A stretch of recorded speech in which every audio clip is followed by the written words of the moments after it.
Every boy has his hero. Sometimes it's dad, sometimes it's a policeman or fireman, teacher, or an athlete. It could be a favorite movie character, maybe even a superhero. But whoever it is, that boy strives to be just like his hero. Kids often want to mimic them by dressing and acting like the ones they adore. If the hero's qualities are noble, then it can inspire fans to be better. But what happens when that hero has a lifestyle that does not line up with your family values? Take, for instance, the comic world. They have always been known to push the boundaries of societal acceptance, so it's no shocker that they would eventually wave the LGBTQ+ banner.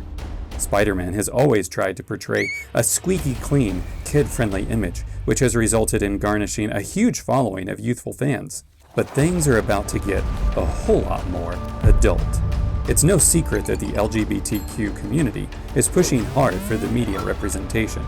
The number one thing I would hope for is YouTube just realizes their power of empowering. You know, as the presenting sponsor, Reverie is all about community and inclusivity. Yeah, I would love to see more opportunities for those people and be able to branch out. And I know to the trans community, it's like we want to get further than, hi, I'm trans. I'm doing a documentary about a pregnant butch woman and like just really how masculinity and motherhood can coexist. It's important to me to kind of be a voice in that community to spread the message of love. And at the end of the day, love trumps hate and love will conquer all. So I think that they just need to watch the movie and see how gorgeous and flawless my father is.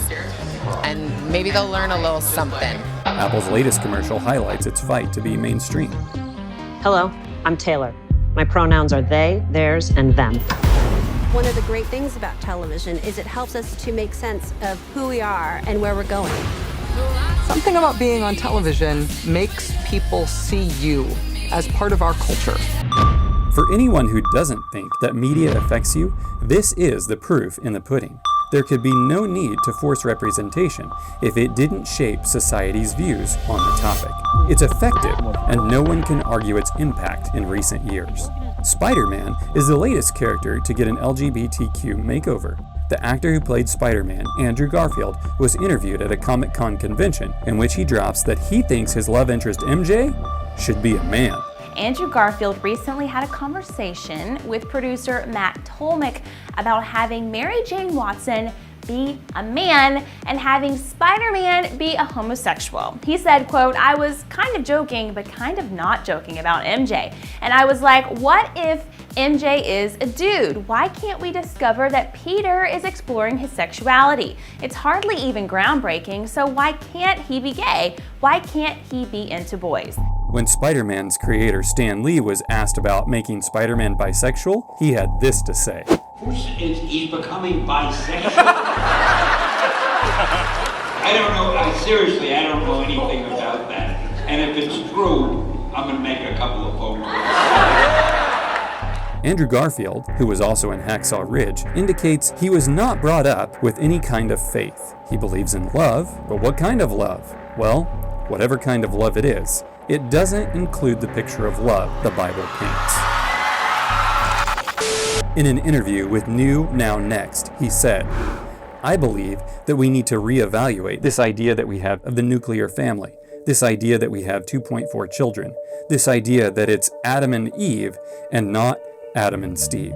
This line of thinking is directly opposed to how God expressed his own identity through his creation. So God created man in his own image. In the image of God created he him. Male and female created he them. God declares that his creation is very good, but Garfield seems to think that perfection is found in our sinfulness. Accepting his Tony Award and dedicating it to the LGBTQ+ community, he shared his passion for equality. We are all made perfectly, and we all belong. So I dedicate this award to the countless LGBTQ people who have fought and died to protect that spirit, to protect that message. We are all sacred and we all belong. So let's just bake a cake for everyone who wants a cake to be baked. It's a spirit that says no to oppression. It is a spirit that says no to bigotry, no to shame, no to exclusion. It is a spirit that says we are all made perfectly, that we all belong. It is true that we all do belong. and that shame, bigotry, and exclusion are to be put behind us. Garfield lays out his plan for moving forward. We need to change everything. We need to start over. The old guard needs to quietly vanish into the light and graciously give the world to the new generation. Wake people up to their lives, to themselves, and to the lives they're living, or to change people, So the social message is everything. Art, theatre has to be political. Otherwise, what are we doing? We have to be holding a mirror up to the times we're in. Otherwise, we're wasting everyone's time. Yet, if we are all sacred and perfect like Andrew Garfield believes, then I suppose we really don't need any heroes to look up to, because we are just fine the way we are. It must be other people who are keeping us from being our best selves.